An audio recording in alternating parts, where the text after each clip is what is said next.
दोस्तों, आज के इस वीडियो में हम एक बहुत ही महत्वपूर्ण टॉपिक पर बात करने वाले हैं जो हर उस इंसान को जानना जरूरी है जो एफडी करवाने की सोच रहे हैं या पहले से एफडी में निवेश कर चुके हैं। दोस्तों, एफडी को हम सब सेफ इन्वेस्टमेंट मानते हैं, लेकिन एक छोटी सी गलती आपको इनकम टैक्स नोटिस तक पहुंचा सकती है। इसलिए आज के इस वीडियो में हम बात करेंगे एफडी कराने से पहले टैक्स से जुड़े कौन कौन से जरूरी नियम हैं जिसे जानना बेहद जरूरी है ताकि बाद में कोई परेशानी न हो।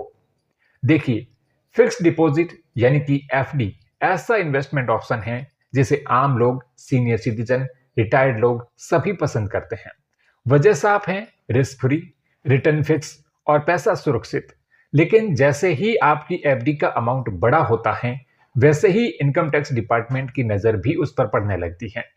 कई बार लोग सोचते हैं कि एफडी पर तो टैक्स नहीं लगता, लेकिन यही सबसे बड़ी गलतफहमी है। सबसे पहले समझते हैं एफडी के इंटरेस्ट पर टैक्स का नियम। दोस्तों, एफडी पर मिलने वाला इंटरेस्ट बिल्कुल भी टैक्स फ्री नहीं होता। यह इंटरेस्ट आपकी सालाना इनकम में ऐड हो जाता है और फिर आपके इनकम टैक्स स्लैब के हिसाब से इस पर टैक्स लगता है। चाहे आपकी एफडी बैंक में हो या पोस्ट ऑफिस में, दोनों जगह मिलने वाला इंटरेस्ट टैक्सेबल इनकम माना जाता है। अब बात करते हैं टीडीएस की। अगर आप सामान्य नागरिक हैं और साल भर में एफडी से मिलने वाला ब्याज 50,000 से ज्यादा हो जाता है, तो बैंक अपने आप टीडीएस काटना शुरू कर देता है। वहीं अगर आप सीनियर सिटीजन हैं, आपकी एफडी से सालाना इंटरेस्ट 1 लाख से ज्यादा है, तब भी टीडीएस लगेगा। पहले सीनियर सिटीजन के लिए लिमिट 50,000 थी, लेकिन फाइनेंशियल ईयर 2025-26 से इसे बढ़ाकर 1 लाख कर दिया गया, जो एक राहत की बात है। अब दूसरा बहुत जरूरी नियम पैन कार्ड से जुड़ा हुआ है। अगर आपकी एफडी में पैन नंबर अपडेट नहीं है या पैन नंबर लिंक नहीं है, तो बैंक टीडीएस की रेट बढ़ा देता है। जहां नॉर्मली 10% टीडीएस करता है, वहीं बिना पैन नंबर के 20% तक पहुंच सकता है।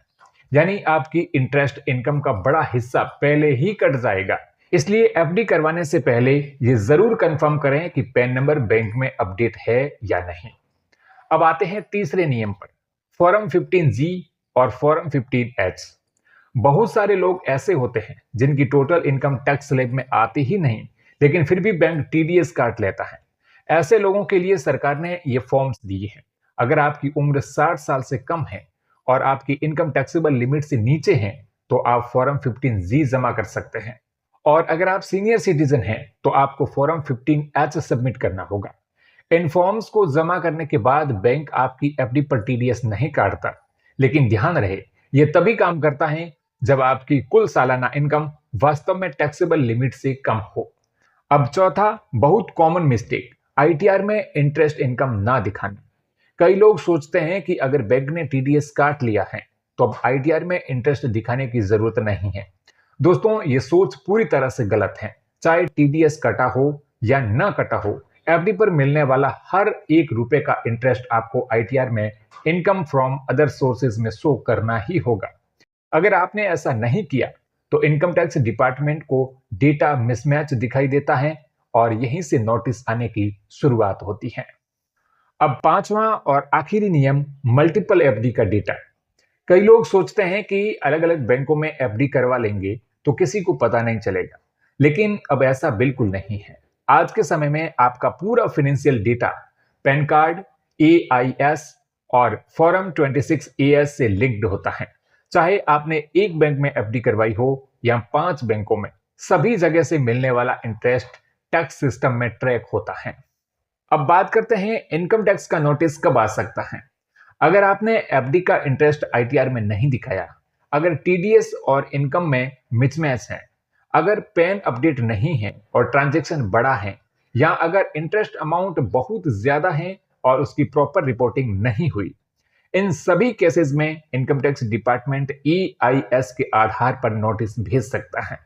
तो अब इनकम टैक्स नोटिस से कैसे बचें? दोस्तों, एफडी खोलते वक्त पैन नंबर जरूर लिंक कराएं।